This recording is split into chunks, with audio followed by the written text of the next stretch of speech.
What if I told you that there is a single monthly expense sitting in your budget right now that is doing more damage to your financial future than almost anything else you spend money on? Not your rent, not your groceries, not even your credit card balance. What if the thing quietly draining your wealth every single month is something you've been told is completely normal? Something your neighbors have, your coworkers have, your parents had, and something that almost nobody in your life has ever questioned for even a single second. Here's the number that stopped me cold when I first ran it. The average American car payment right now is around $700 a month. That's $8,400 a year. Most people hear that and think, yeah, that sounds about right. Cars are expensive. What are you going to do? But here's what nobody tells you about that $700. If you invested it instead of sending it to a lender every single month, for just 10 years at a conservative 8% annual return, you would have over $128,000 sitting in your investment account.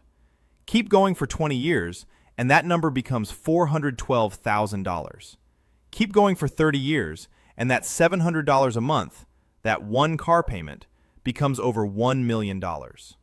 $1 million from a car payment that you're currently sending to a bank. And here's the part that will genuinely keep you up tonight if you let yourself think about it. Most Americans don't have just one car payment in their lifetime. They have a car payment continuously, for decades. They pay one off, feel a brief moment of financial relief, and then immediately walk into a dealership and sign up for the next one. It becomes a permanent fixture in the monthly budget, a recurring drain that never stops. And the wealth that drain is quietly consuming, year after year, decade after decade, is the difference between retiring with genuine financial security and working until your body won't let you anymore. My name is Ken, and on this channel we talk about the financial truths that most people only discover when it's already too late to change course. Today I want to walk you through something I call the car payment trap, what it actually costs you, why almost everyone falls into it, and the exact strategy for getting out of it without giving up the ability to get around. And I promise you, by the halfway point of this video, I'm going to show you a number that will completely change the way you think about every car decision you make for the rest of your life. Stick with me because this one is important. If you've never thought critically about your car payment before, subscribe and hit that like button right now, because this channel exists to show you the money truths that everyone around you is quietly missing. Let's start at the beginning, with how the car payment trap actually gets set, because it doesn't happen the way most people think. Nobody wakes up one morning and decides to permanently sacrifice their financial future for a vehicle. It happens gradually, quietly, and in a way that feels completely reasonable at every single step. You need a car. That part is real. You need reliable transportation to get to work, run your life, take care of your family. The need is legitimate. But somewhere between the legitimate need and the dealership finance office, something goes wrong for most people. And it starts with a question that seems perfectly reasonable, but is actually one of the most financially destructive questions you will ever answer. What can you afford per month? That question, simple, friendly, asked by every car salesperson in every dealership across the country, is the door to the trap. The moment you answer it, the entire negotiation shifts. It stops being about what the car actually costs and starts being about what monthly number fits in your budget. And once that shift happens, the true cost of the vehicle becomes almost completely invisible. Here is what I mean. Most people walk into a dealership thinking about a $35,000 car, but they don't actually think about $35,000. They think about $700 a month. And $700 a month feels manageable. It fits in the budget alongside rent and groceries and utilities, so they sign. They drive home in something new and shiny, and they feel like they made a responsible adult decision. But here is what actually happened in that finance office. On a $35,000 car at 7% interest over 60 months, you don't pay $35,000. You pay $41,583. That's $6,583 in interest alone. Money that went directly to the lender for the privilege of driving something you couldn't afford to pay cash for. And the moment you drove that car off the lot, it lost approximately 20% of its value. Your $35,000 car was worth about $28,000 by the time you got home. By the end of year 5, That same car is worth roughly $14,600. You paid $41,583 for something worth $14,600. That is the real transaction that happened. And almost nobody in that dealership was going to explain it to you that way. Now let me show you what this looks like when you zoom out across a lifetime, because this is where the numbers become genuinely shocking. The average American buys approximately 9 cars over their lifetime. 9 cars at an average price of $35,000 each. That's $315,000 spent on vehicles across a lifetime before you factor in a single dollar of interest, insurance, maintenance, or registration.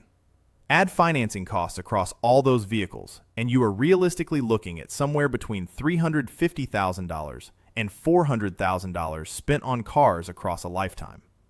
Money that flowed out of your household and into dealerships and lenders and insurance companies, and produced nothing on the other end except a series of depreciating assets that eventually got traded in for the next one. But here's where it gets truly difficult to look at directly. It's not just the money you spent on cars that matters. It's the money you could have built with it that you never got to touch. Let me introduce you to Ryan and Marcus. 2 guys, same age, same income, $72,000 a year, taking home around $5,000 a month after taxes. Both need a car at age 30. This is where their paths split. Marcus does what most people do.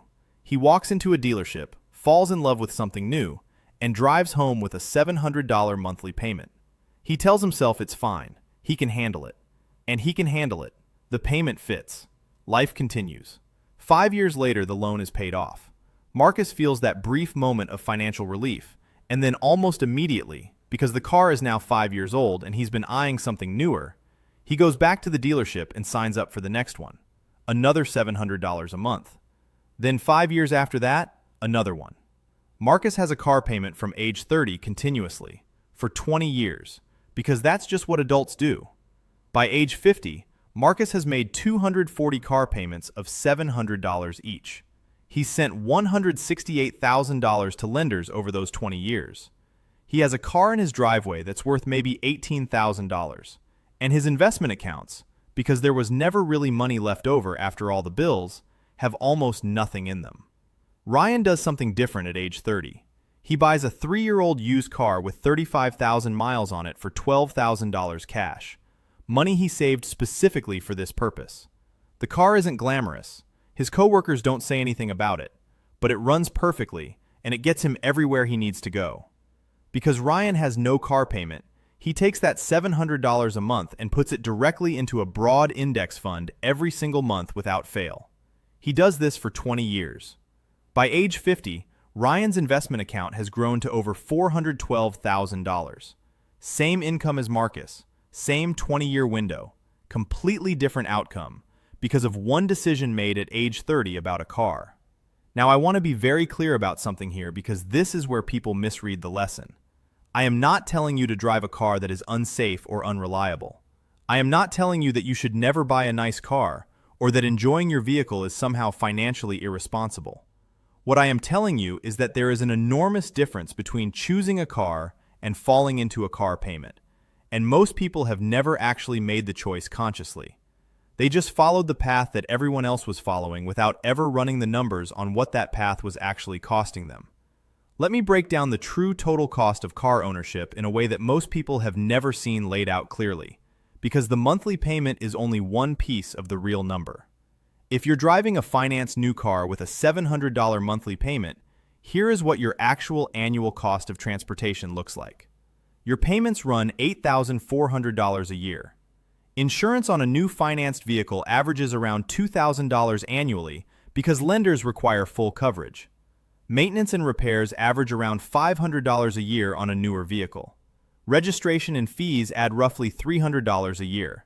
Your total annual cost of transportation, $11,200 a year. Over 10 years, that is $112,000 spent just to have a car. Now compare that to someone driving a reliable used car they paid cash for. No monthly payment. Insurance on an older vehicle with no lender requirement averages around $1,200 a year. Maintenance might run slightly higher on an older car. Let's say $1,000 a year to be conservative. Registration is lower, around $200. Total annual cost, $2,400. Over 10 years, $24,000. The difference between those two approaches over a single decade is $88,000. $88,000 that either went to lenders and insurance companies or stayed in your household available to build actual wealth. And this is before we even talk about what happens psychologically when you carry a car payment, because there's a dimension to this trap that goes far beyond the math. When you have a $700 car payment sitting in your monthly budget, it does something to your financial decision-making that most people never consciously recognize. It creates a floor on your monthly expenses that cannot move. That $700 is going out regardless of what else happens in your life. If your income drops, the payment doesn't. If an unexpected expense hits, the payment doesn't pause. If you want to take a financial risk, start a business, change careers, take time off, that $700 is still leaving your account on the same day every single month. It is one of the most rigid, inflexible expenses in your entire budget, and most people voluntarily sign up for it and then immediately sign up for it again the moment it ends. This is what I call payment permanence. The loan term ends, but the payment mentality doesn't. Most people never experience what their finances actually feel like without a car payment because they never let the space between payments exist long enough to feel it. They eliminate one payment and immediately replace it with the next one, and in doing so, they permanently close off a level of financial flexibility that would have changed everything. Think about what $700 a month of genuine financial flexibility actually means in real life. It means the ability to build a 6-month emergency fund in under a year. It means maxing out a Roth IRA every single year. The annual limit is $7,000, and $700 a month covers that with room to spare. It means the difference between being able to leave a job you hate and being trapped in it because you can't afford to go a single month without that paycheck. It means the difference between financial stress being a constant low-level hum in your life and actually feeling like you have room to breathe. The people who figure this out early, and there aren't many of them because everything in our culture pushes in the opposite direction, describe the experience of eliminating car payments permanently as one of the single most liberating financial decisions they ever made. Not because the car they drive is worse, not because their life looks any different from the outside, but because $700 a month of freed up cash flow changes what is possible.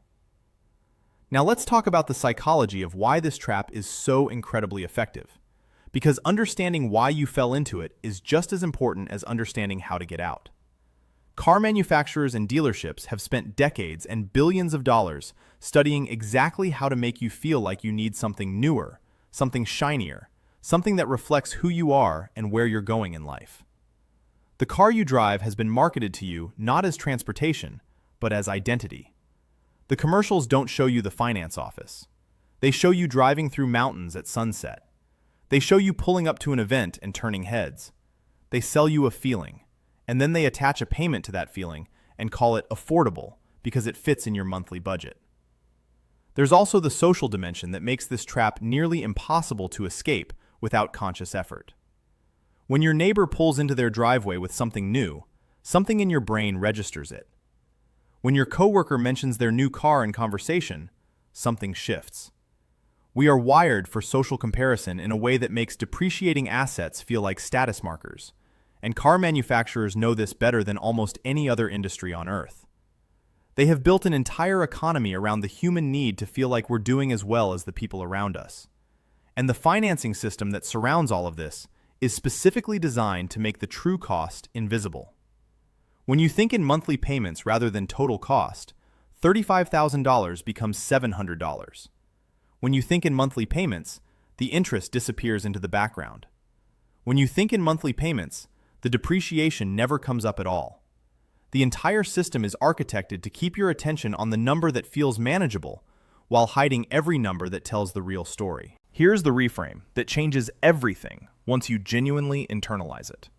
A car is not an asset. It is not an investment. It is not something that builds your wealth or improves your financial position. It is a tool, an incredibly useful, necessary tool for most people, but a tool nonetheless. And like any tool, the goal is to get the one that does the job reliably at the lowest possible total cost. The moment you start thinking of a car as a tool rather than an identity, the entire calculus changes. You stop asking, which car makes me look successful, and start asking, which car gets me where I need to go without draining my financial future. Let me walk you through the practical strategy for getting out of this trap, because I don't want to leave you with just the problem. I want to give you the exact path forward. If you currently have a car payment, here's the sequence that works. The first step is finishing what you started. If you have a loan right now, pay it off. Do not trade the car in early to get into something new. That is exactly how the cycle perpetuates itself. Finish the loan. Own the car outright. Then drive it. Keep driving it. The average car on American roads today is 12 years old, meaning cars last far longer than most people allow themselves to own them.